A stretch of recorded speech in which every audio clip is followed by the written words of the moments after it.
Halo guys, perkenalkan nama saya Linda Latifah dengan nomor induk mahasiswa IK 04230334. Saya mahasiswa Ilmu Komunikasi Universitas Muhammadiyah Karanganyar.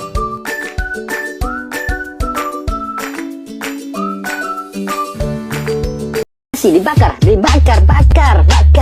nasi dibakar, campur sate tusuk sate.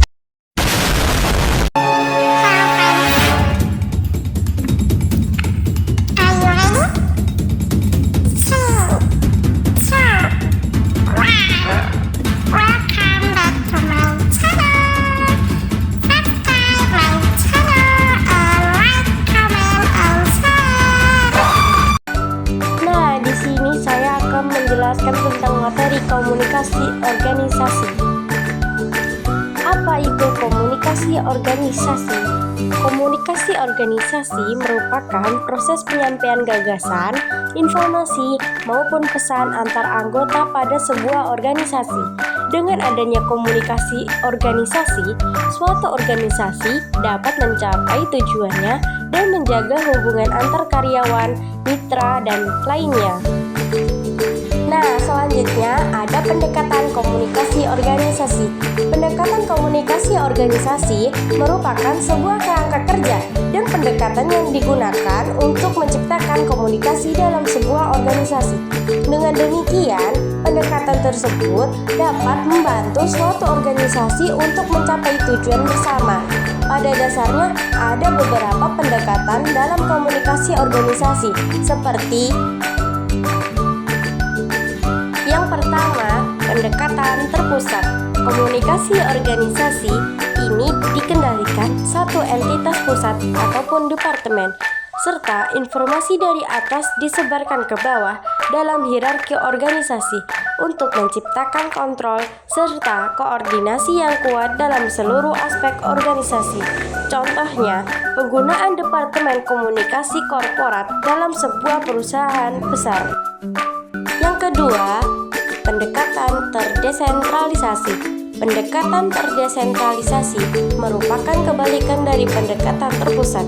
Di sini, komunikasi lebih ke demokratis. Dengan adanya lebih banyak partisipasi dari berbagai individu dalam berbagai gagasan dan informasi tanpa campur tangan dari entitas pusat.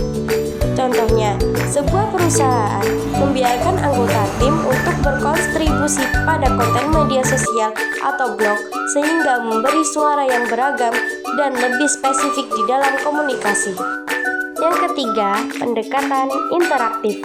Komunikasi mendorong dialog dan kolaborasi antar anggota di suatu organisasi, baik dari internal maupun eksternal.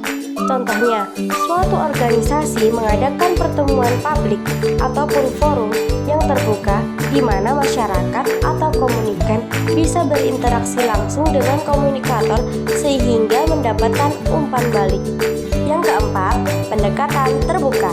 Pendekatan terbuka bersifat informatif dan lebih berfokus terhadap penyampaian informasi dengan jelas dan terstruktur. Contohnya, penerbitan laporan, kinerja dan pencapaian tahunan yang jelas dan detail dari suatu organisasi. Yang kelima, pendekatan strategis.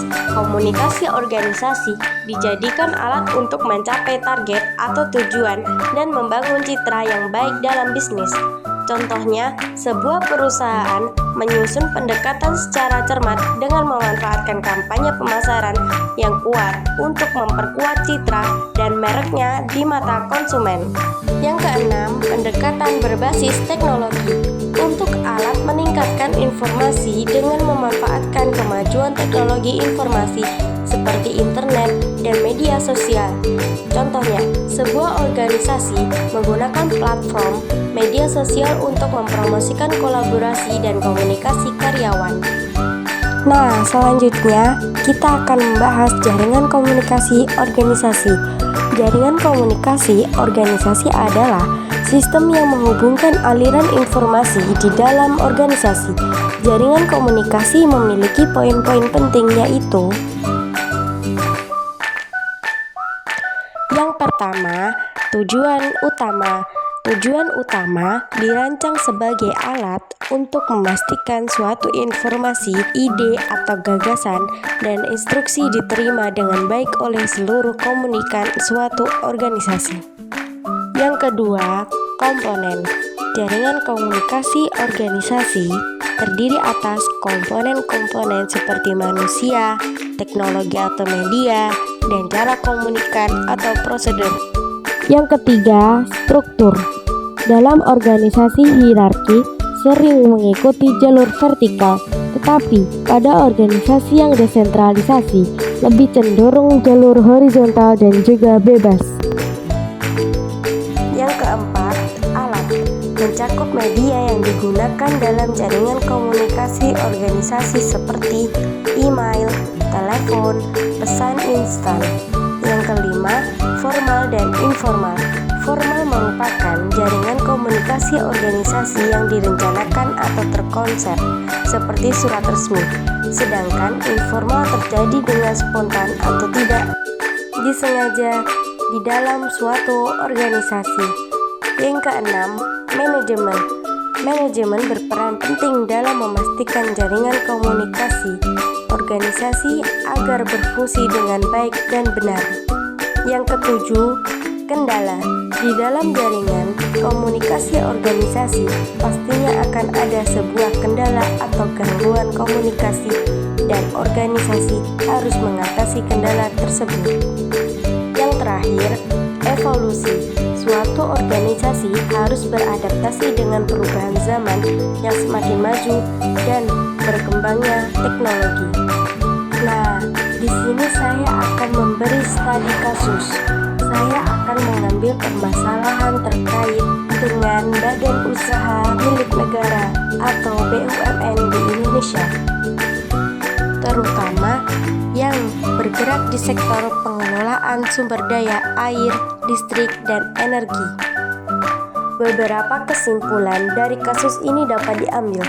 Yang pertama, BUMN memiliki peran penting dalam menyediakan layanan yang vital bagi masyarakat, seperti listrik dan air.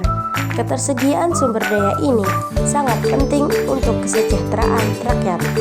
Yang kedua, BUMN sering memiliki motivasi ekonomi yang kuat, seperti mencari keuntungan yang dapat mengabaikan fungsi mereka dalam menyelenggarakan kemanfaatan umum. Terdapat contoh kasus seperti Garuda Indonesia yang menunjukkan ketidakpastian dalam laporan keuangan BUMN. Kualitas laporan keuangan dan akuntabilitas perlu diperbaiki. Yang ketiga, BUMN yang mengelola listrik dan air seperti PLN dan Perum Jasa Tirta perlu memiliki tata kelola yang kuat dan mampu mengatasi masalah dengan cepat, terutama dalam darurat, untuk memastikan kelancaran penyaluran sumber daya.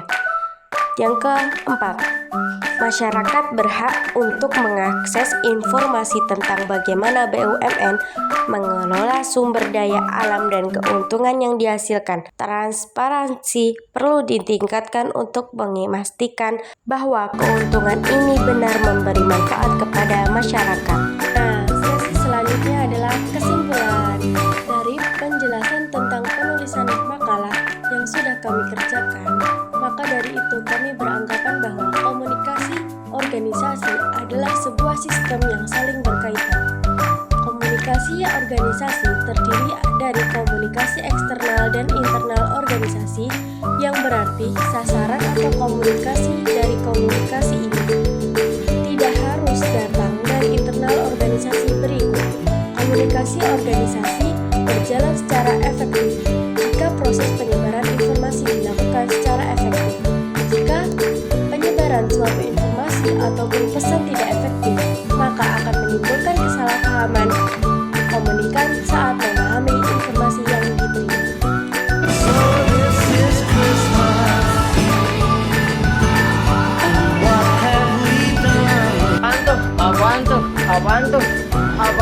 Apaan tuh?